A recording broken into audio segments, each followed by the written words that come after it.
Next thing I have here, another got from the kitchen that nobody knows. It's sun-dried espada, sun-dried swordfish. Espada lang. Okay guys, this one is good to fry.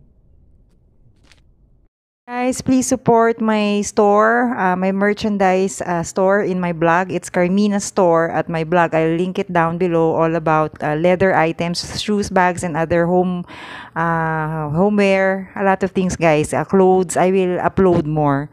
So, guys, this is a Michael Phillip vintage messenger bag.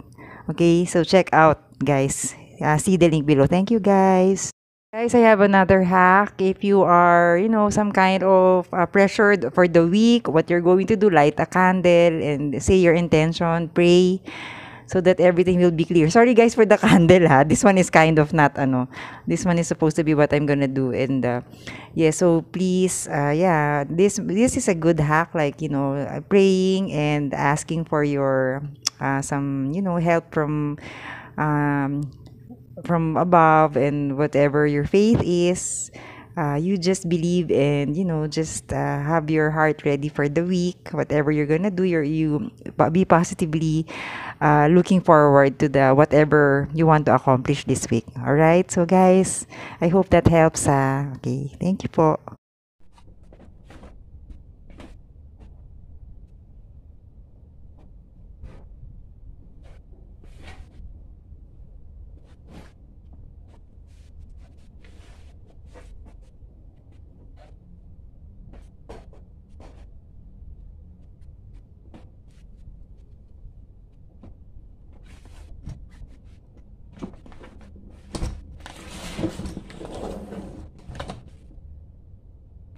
So guys, this one is what I'm going to eat before brisk walking. The gooseberry from the province, guys. This is a superfood, an antioxidant. Thank you, guys.